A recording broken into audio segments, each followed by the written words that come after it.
Ассалаумағалейкум, құрметті көрермендер. Қазір мінекей біз Мәрмәр теңізінің жағасында тұрмыз.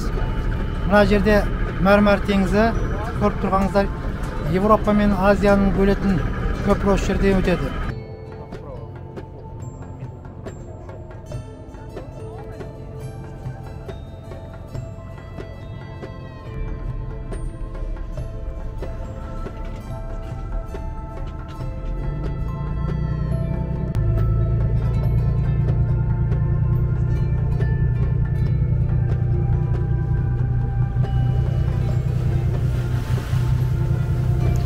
Стамбул Европа мен Азия құрлығын жалғап тұрған бірден бір шаһар. Бұл қаланың өзгелерден кереметі де осында. Мұнда дүниенің түкпір-түкпірінен туристер ағылады. Ғажайып мекен. Ауасы ылғалды. Алматымен салыстырғанда әлде қайда жылырақ. Әлемнің барша адамын сол жерден кездестіресіз. Арысы Америка, берісі Африка жұрты. Араб түбегінің халқы бәрі сонда. Көптеген мәдениеттер шоғырын көресіз. Осы сөзді айтудың өзіндік мәні мен мағынасы тереңде. Тамыры талай ғасырларға кетеді. Түрлі тарихтың куәсі. Басынан көп тамаша күндер кешкен. Бір ғана Айя София ескерткіші бірден бір тарихи жәдігер. Христиан мен мұсылманшылықтың көріністерін қатар байқауға болады. Сондай келбетті, сондай ғажап, қарасаң көз тоймайды. Көрсең көре бергің келеді. Осы сынды Сұлтан Сүлеймен хан, оның жары Хүрем сұлтанның кесенесі де осы қалада. Ең таңқаларлығы мешіттерді бір көше сайын көзіңіз шалады. Осының барлығы тарихи сәулет ескерткіші, әрі ұлы құндылық деуге болады. Сол сияқты 15-16 ғасырлары аралығында бой көтерген көне базар да осында. Бүгінге дейін өз жұмысын жалғастырып келеді. Ертеректе судың басына иелік еткендерді қолында жарты билігі барлар деп есептейді екен. Сол рас айтылған тәмсіл екен. Бұлай қарап тұрсаңыз, нақ шындық. Осы арада неге деген заңды сауал туатыны анық. Себебі жерорта мен Мармара теңіздері кеме жүретін сауда-саттықтың нағыз күре тамыры десек артық айтпаймыз.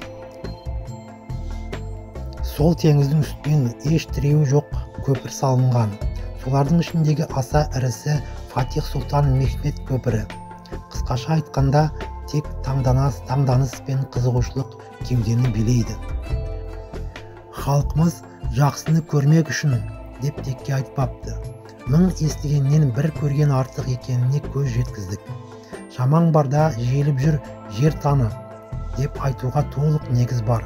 Дүние қызыққа толы, бар болған сол ғажайыпты көңілмен сезіну керек екен. Соған көз жеткізіп келеміз. Сарай сияқты мұнара да 1478 жылы Константинопольді жаулап алып, Топкапы сарайын салған Сұлтан II Мехметтің жобасы бойынша салынған.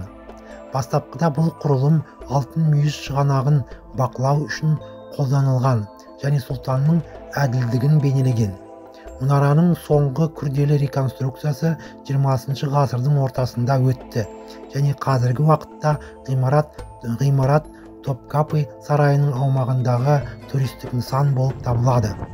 Стамбулдағы Босфор жағасында серуендеу кемемен немесе пароммен саяхаттау ұлы қаланың көрікті жерлерімен танысудың бір жолы. Стамбул бір уақытта екі құрлықта орналасқан қала, ал Босфор бұғазы әлемнің бөліктерін бөліп тұрады. Тиісінше бұғаз арқылы өтетін көпірлер шығыс пен батыстың тоғысқан жерінің символы болып табылады. Яхтаның бортынан сіз бұғаздың екі жағалауын көріп салыстыра аласыз. Мұнда әртүрлі мәдениеттердің, стильдердің және дәуірлердің архитектуралық үлгілері бірге өмір сүреді. Осындай сан алуан ғимараттар Стамбул бейнесін ерекше және танымал етеді.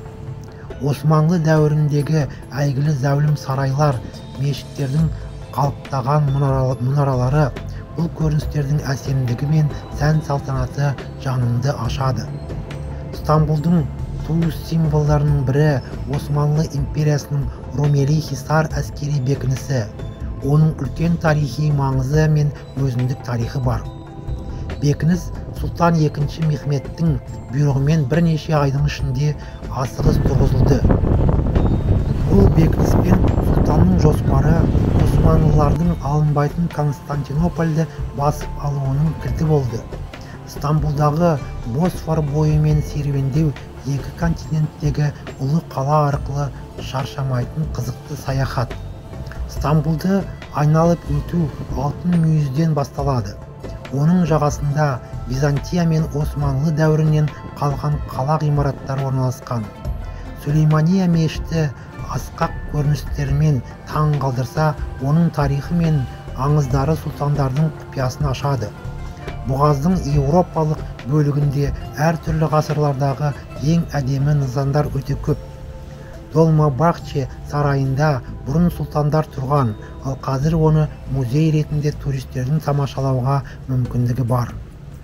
Арнавуткой Стамбулның орталық тарихи бөлігінің солтүстігіндегі бұғаздың еуропалық бөлігінде орналасқан және шығыңқы мүйісті алып жатқан аудан. Бұл сөздің өзі Арнауттардың ауылы дегенді білдіреді. Тарихи тұрғыдан алғанда халық аралас болды. Шамасы бұл жерде бір кездері албандар қауымы өмір сүрген. Олардың бір бөлігі Османлы империясының гвардиясында қызмет еткен. Сондықтан бұл атауды қарауыл сарбаздары жиі Арнауттар, қарақшылар деп атаған. Бірақ бұл жер ежелгі ғибадатханасы бар грек балықшылар ауылы ретінде танымал. 1850 жыл ғана Стамбулдың құрамына кірді. Содан кейін әдемі жағалау сызығын түрік дворяндары таңдады. Олар осында шығанақтың жағасында саяжай үйлерін сала бастады. Олар әлі күнге дейін қаладағы ең қымбат жылжымайтын мүлік болып қала береді. Бұл аймақты басқамен шатастырмау керек. Дәл осындай атау Арнавуткой Стамбулдан солтүстік батысқа қарай 35 шақырым жерде орналасқан үлкен әкімшілік аудан. 2018 жылы дәл сол жерде Ресейден тікелей рейстер келетін жаңа халықаралық әуежайдың ашылғаны белгілі. Бірақ бұл әртүрлі орындар, орталықтан алыс емес, Стамбулдың шағын бөлігі және әуежайы бар үлкен қала маңы. Шираған сарай немесе бұрынғы Османлы сарайы Стамбулдың Еуропа жағында, Бешикташ ауданында Босфор бұғазының суларына жақын жерде орналасқан. Бүгінгі күні қалпына келтірілген сарайда 5 жұлдызды Кемпинский қонақ үй орналасқан.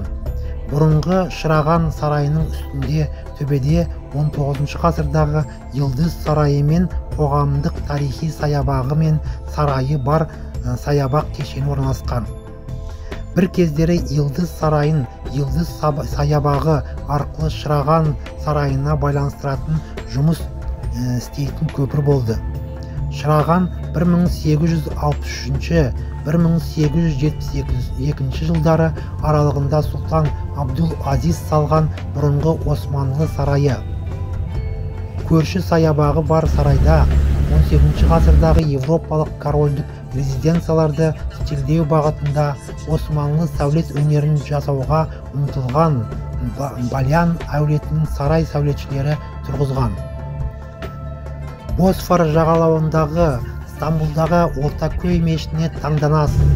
Ол 19 ғасырда салынған және әлі де туристерді қызықтырады.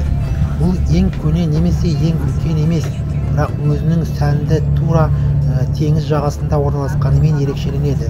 Ғибадатхана еуропалық Ортакөй аймағында Босфор бұғазындағы көпірдің жанында, орталыққа жақын жерде, судың дәл жағасындағы көркем жерде бой көтерген.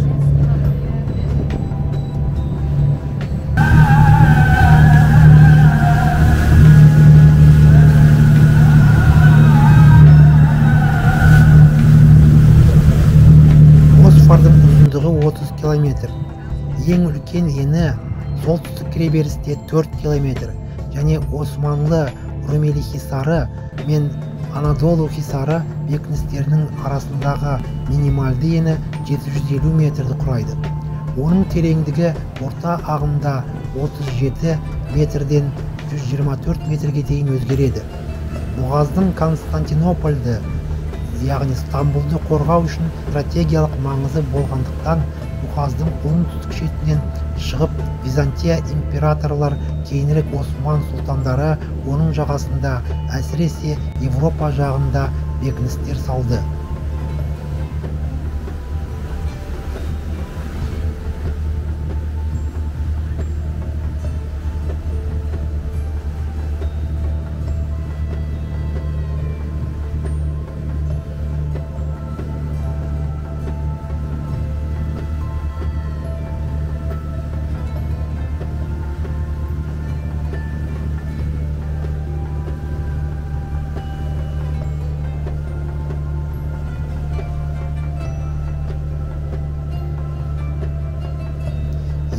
Екі назар аударарлық мысал: Азия жағалауында салынған Анадолу Хисары сарайлары Баязид I 1390-91 жылдары және Румелик қамалы тікелей бұғаз арқылы салынған Мехмет II 19 ғасырда европалық державалардың ықпалының күшеюімен бұғаз арқылы сауда және теңіз кемелерінің транзитін реттейтін ережелер, яғни 1841-1871 жылдары келісімдерде кодификацияланды. Селемедегі бұрынғы казарма қазірдің өзінде әскери академия. Қара теңізден Мәрмәра теңізіне қарай жүретін қайықтар мен кемелерде біз қаланың әртүрлі бөліктерінен қоғамдық су көлігін көреміз. Оған су көлігімен жетуге болады.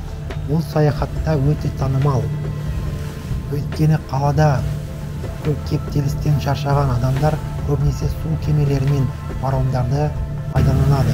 Және сол арқылы жүргенді жақсы көреді. Босфор бұғазымен келе жатып, ашық теңіз бетінде қарсы алдыңыздан көрінген бір әдемі мұнара кенет назарыңызды өзіне қарай аударады. Жан-жаққа шашырап бара жатқан ойларыңызды алыстан қылаңытқан маяк жарығы секілді өзіне қарай тартады.